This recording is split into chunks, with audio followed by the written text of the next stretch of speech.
Apparently, Augie believes he's from a family of proud demigods. For such divine creatures, murals must be like family photos. Unfortunately, this regal depiction of the birth of Augie and his twin Perfectus is marred by Augie's chronic dyspepsia.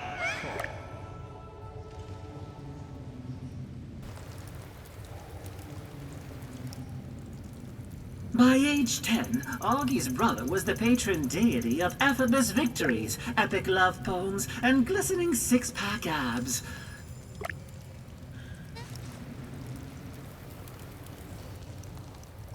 The only trophy Augie won as a child was for second place in a bratwurst eating contest.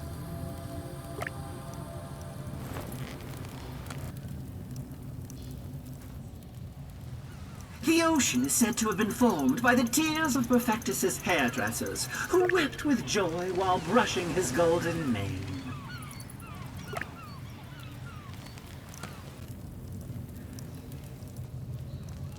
Augie's first job was to help sailors in distress. This mural is called Sentinel of the Seas. Oh boy.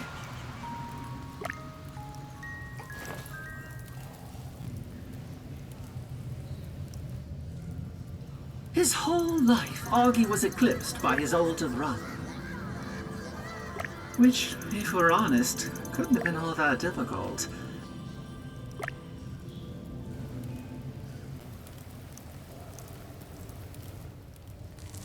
In wartime, Augie was left behind to watch the livestock. It's how a flock of chickens came to briefly rule his city.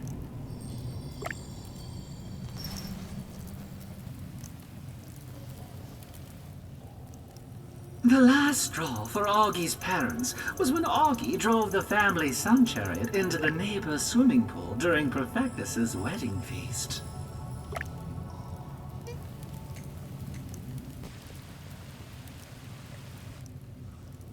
The villagers here on Beacon Beach really need to do a few background checks before hiring Wardens. Wait, doesn't that trophy look familiar?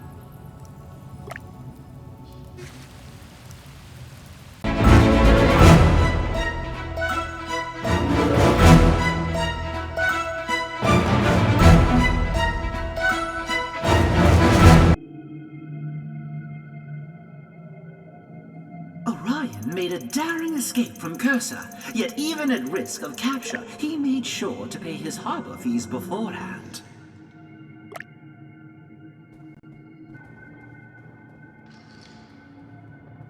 Here's the Master Navigator, holding his map upside down while trying to find a rest stop with a bathroom.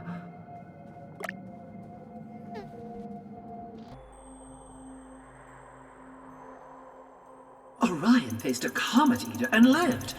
But ask to hear the story, and all you get is grumbling about fuel costs and wholesale prices of celestial fish.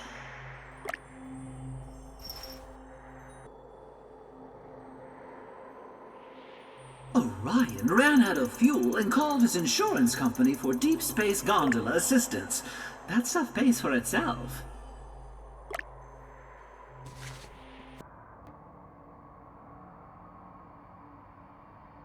Orion paid for fuel and a variety of extremely unhealthy snacks with loose change.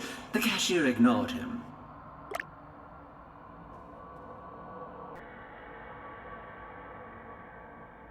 Orion was so destitute at one point that he used an old boot as bait in hopes a neutrino slime would fancy using it as a nest. Gross!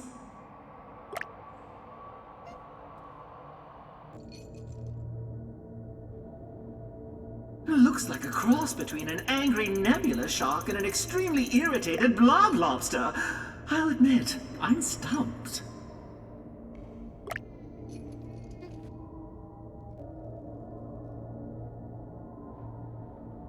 Orion obeys the Celestial Angler's code.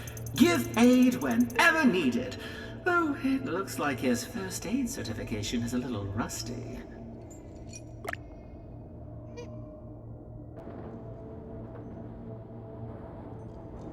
Captain Orion struggles with reading maps, having always considered them an extravagant luxury meant for the idle rich.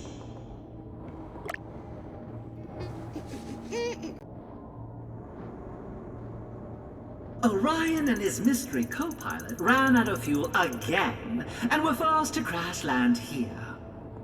That's what happens when you put only 2 coins worth of fuel into your ship at a time.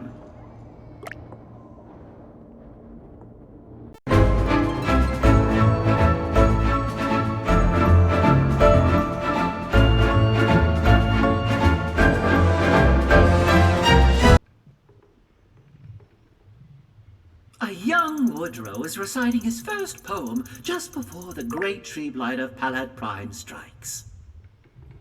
It took 500 leaf blowers to tidy up afterwards.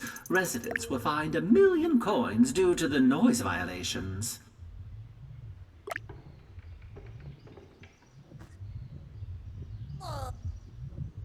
Woodrow's poem, The Strange and Conflicting Feelings of the Crofter's Cheesemonger, preceded an alien invasion.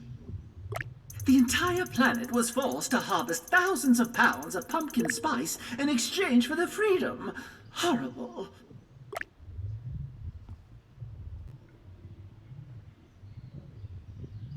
After Woodrow read his next poem, a luxury space cruiser crashed into a satellite. Debris fell from the sky for quite a while. Rabbids would be having a picnic, and then bam! Down would come some crystal hot tub or gold badminton cabinet.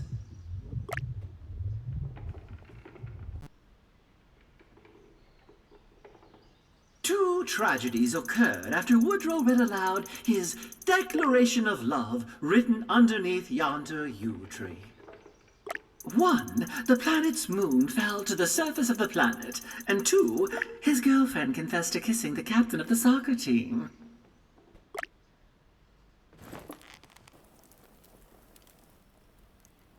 Each time Woodrow read a poem, tragedy would strike. Residents of Palette Prime naturally blamed him. They would forbid him to write poetry again, citing billions in property damage and his use of cliched metaphors.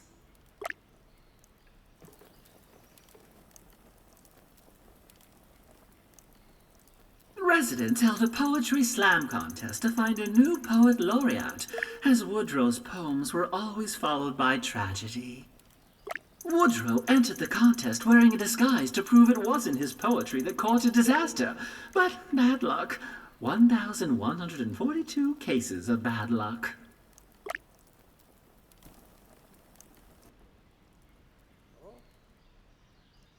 Woodrow gave it his all with his poem, I'm No Herald of Ill. For once, nothing seemed to go wrong afterwards. Until an intradimensional doomstorm measuring 9.5 on the terror scale arrived. I thought those were a myth.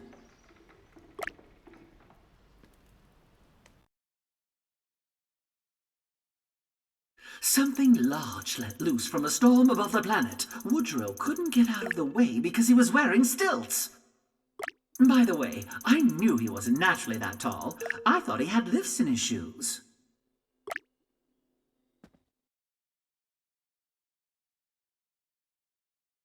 A steamship landed on Woodrow, squashing him flat as a pancake. It happened during dinner. Most passengers didn't even get a turn at the cheese trolley beforehand.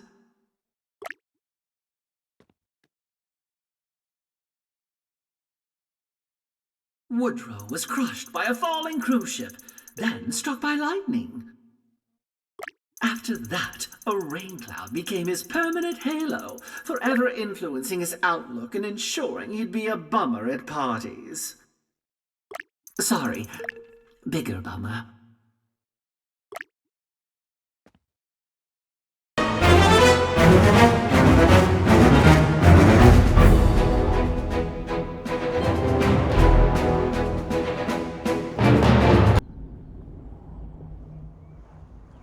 The warden here is Bia? It turns out she's the Bia, the beloved singer who left it all behind to become an organic farmer. She got her start playing Roxy on the Gachapon Gang, a show about a teen rock band who turned into giant gachapons to fight crime.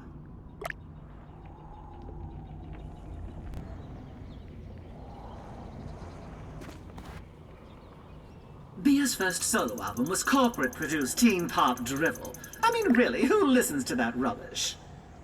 Your playlist has 6 different live versions of this album, including a remastered one that was released last week, Bibo.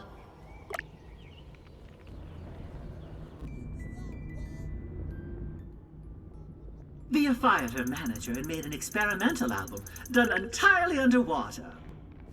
Critics dared to call it an artistic temper tantrum appealing only to pseudo-intellectual snobs. Honestly, I loved it.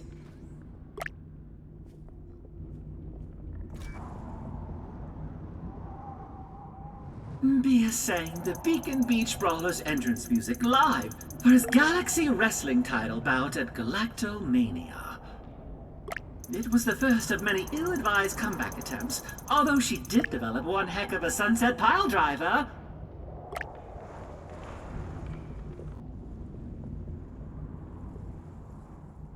A whole new generation of fans was exposed to Bia when she became a celebrity host for the annual Galactovision Song Contest. Unfortunately, the Phantom was her co-host. The two constantly tried to outshine each other, eventually ruining their voices.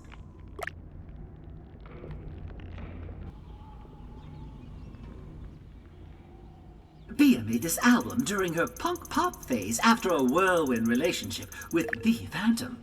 Silly celebrity nonsense, really. I can't believe he dumped her at the Galaxy Music Awards by text during her acceptance speech. I'll never forgive him.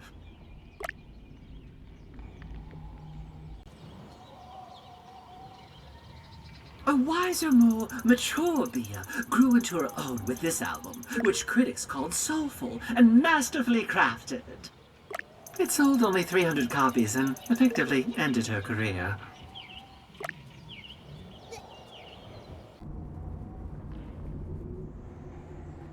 Bia is a survivor.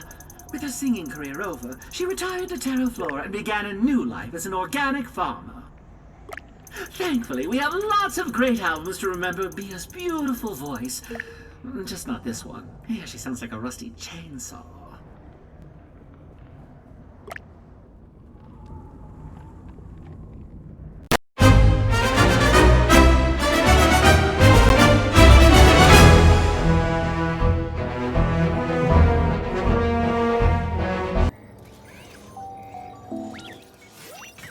Fascinating. This is the first of several murals that tell the story of Mama, famed mechanic, and the Warden here. It all started when the wild and free Mama made a pit stop here for some beef jerky during a 10-planet cross-galaxy road trip.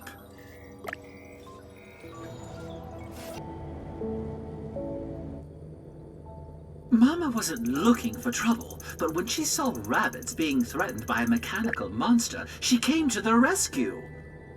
The Rabbids here had actually invented the ruinous robot, along with other monstrosities that tore the planet apart.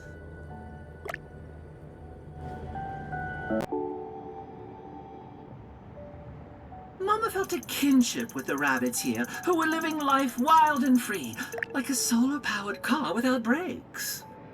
Yet this freedom was costly. Their recklessness reduced the once bountiful planet into desert. Could they have it both ways?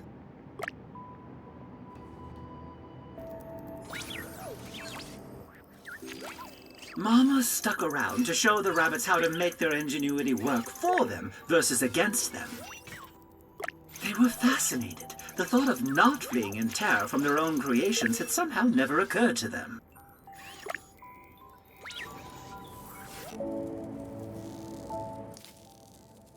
Although born with itchy feet for the open road, Mama fell in love with this place and made a decision. She used her entire life savings to open a garage and jerky hut, with help from her new thrill-seeking sidekicks.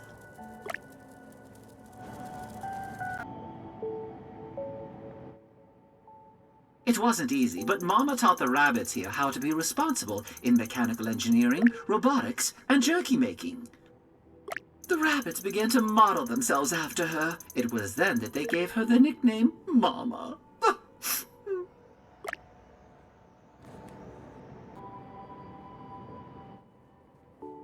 Mama began a new life here, but there was a problem. Without a way to fuel her new power grid, they couldn't rebuild. There was only one alternative, the battery that was fueling the wild and wicked mechanical marauder who was tearing up the planet just for kicks.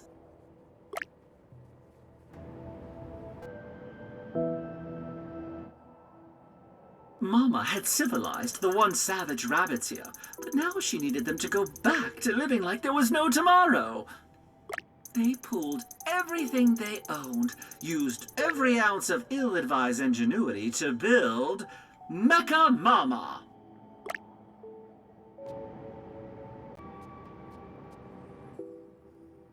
Mama and the Rabbids busted up the mechanical mischief maker and used its power source to fuel their new power grid. Mama and the Rabbids then hit full throttle to transform Barrendale Mesa into a freedom-loving Galaxy Rider's paradise.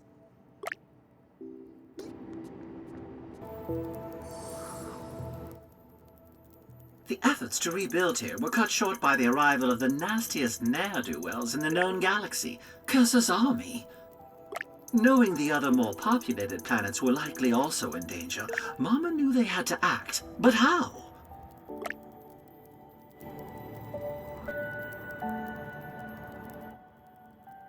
With Cursor's army tearing the galaxy apart, it was the Rabbids who surprised Mama with a far-out plan of their own. Having returned to their roots, but having learned something vaguely resembling responsibility, they hit the open galaxy to help others.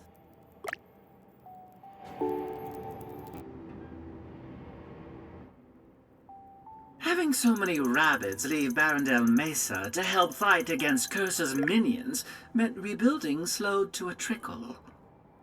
But if Cursor thought it could stop the rebuild entirely, then it wasn't counting on Mama and her Rabbids.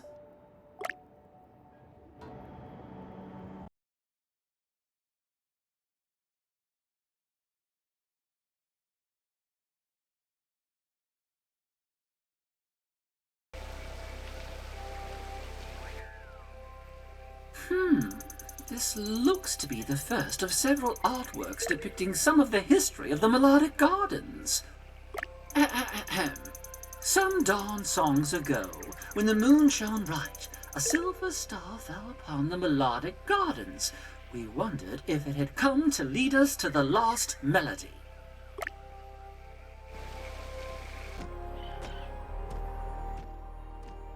She is here to disrupt the melody of our gardens, we said. Watch, she will uproot the drum pods and shake plants and steal them away to her planet. And so we watched, and also we listened.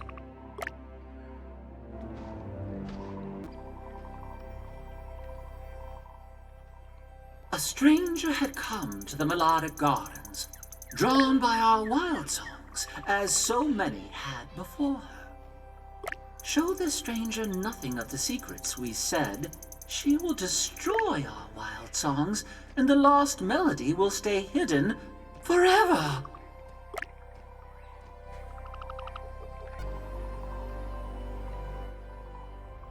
We watched with wonder as the stranger did not pry lyre trees and clapmouths from the soil, but coaxed strange and new songs from them. This music is stiff, as if made from instruments of deadwood, we said. But soon the stranger made our garden sing and thrum and beat as one.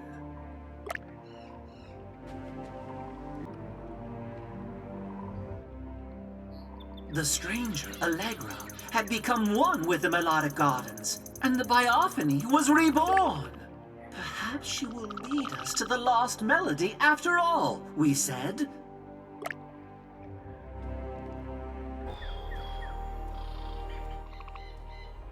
Allegra came to the pond to lead her Biophony, and so we joined her. The music was loud and traveled far, and the pond trembled as a wondrous beast rose from the water.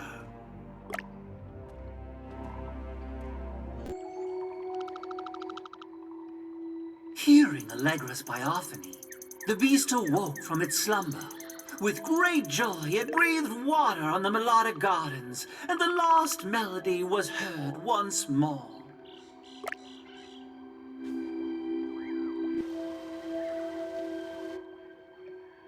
Allegra set herself free, using the melody of our gardens, and in doing so, set us free. She is the melodist, and she will guide her Biophonies with the wondrous beast at her side.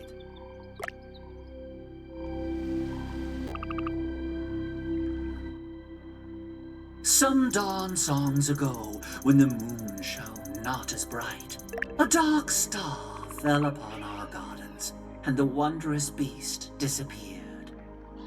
Many wondered if our wild songs would soon disappear with it, and if our melodic gardens would become silent forever.